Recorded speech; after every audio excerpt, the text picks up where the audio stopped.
দিনটা পরিবর্তন হয়ে যাবে।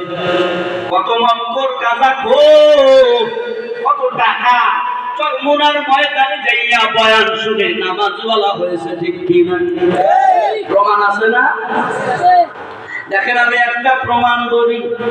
আমাদের জেলা নড়াইলের জেলা মাশরাফির এলাকা, এটা বললে আপনারা শুনবেন, নড়াই চিনবেন, এই জন্য মাশরাফি নাম আমার ক্ষতি হয়। এরা যুব, এই মাশরাফির এলাকা, এই নড়াইলের জেলায় একজন মক্কর গাঁজা করে এমন কোন দিন নাই যে মদ খায় না, এমন কোন দিন নাই যে গাঁজা খায় না, এমন কোন দিন নাই যে মিথ্যা কথা বলে না।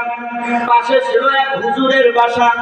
হুজুর চরমোনার ময়দানে যায়,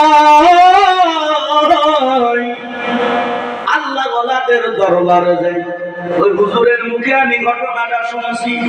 হুজুর একদিন ওই মক্করের হাতটা ধরে কয়, ও বাবা, আমি একটা কথা বলবো, শুনবেননি? বলে, কি কথা?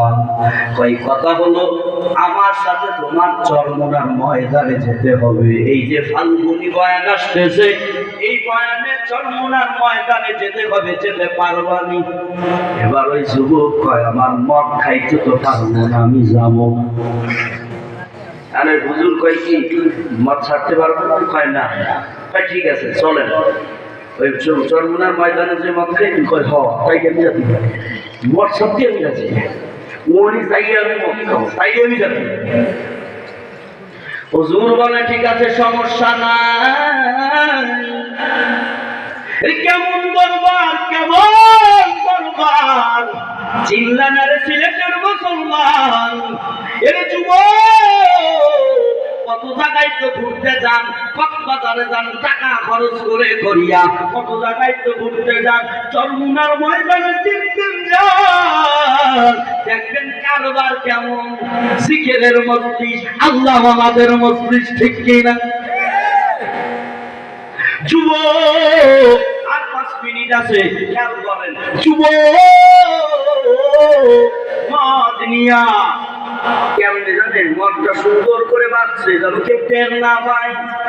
একটু দিয়া ভালো করে চাইয়া হুজুরের সাথে রওনা।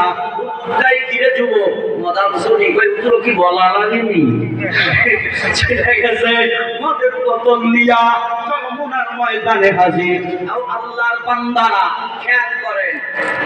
হুজুর কয় কি, এই যুবক, আমার একটা কথা। কয় কি? ভাই, বিশ্বাস হুজুর যখন বয়ান করবে তখন কিন্তু মদ খাইতে পারবে না। কয় তাহলে কি হবে? ভাই, যখন নামাজে দাঁড়াইবে, সবাই যখন নামাজে দাঁড়াবে, তখন বাথরুম মধ্যে যে মদ খাবে।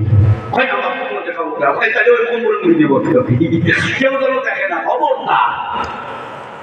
বলে, ঠিক আছে। যুবক